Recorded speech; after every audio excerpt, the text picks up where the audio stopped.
Municipal corporation పర్మిషన్లతో municipal ట్యాక్సులు కడుతూ వాళ్ళకి కరెంట్ ఇచ్చారు, రోడ్లు వేశారు, వాళ్ళకి కావాల్సినవన్నీ కూడా గవర్నమెంట్ సమకూర్చింది. ఈరోజు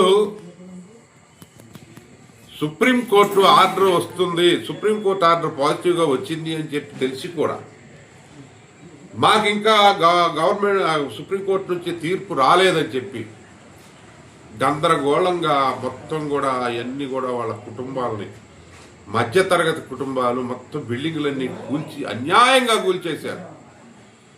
ఏమయ్యా పవన్ కళ్యాణ్ ప్రశ్నించే వ్యక్తి, ఎక్కడికి పోయావు నువ్వు?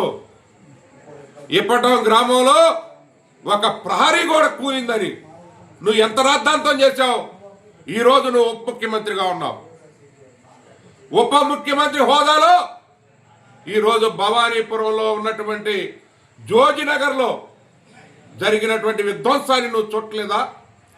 ప్రశ్నించవా నువ్వు? మోసం చేసి ఎన్నికల్లో గెలిచారు మీరు.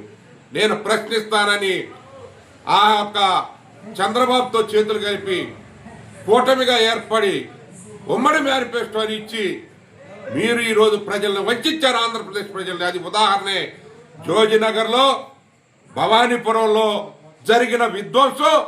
ఆ కూలిన ఇళ్లనే వెంటనే మీరు వారికి ప్రత్యేకంగా నష్టపరిహారం ఇవ్వాలి, వాళ్ళ ఇళ్ల నిర్మాణం చేయాలి. మీరు చేస్తున్నటువంటి రాష్ట్రంలో ఏదైతే బుల్డోజర్ పాలన ఏది చేస్తున్నారో మీరు తెలుసుకోండి. కూల్చటం మీ పనిగా పెట్టుకొని మీ తాబేదారులకు వత్తాసు పలుకుతా ఉన్నారు.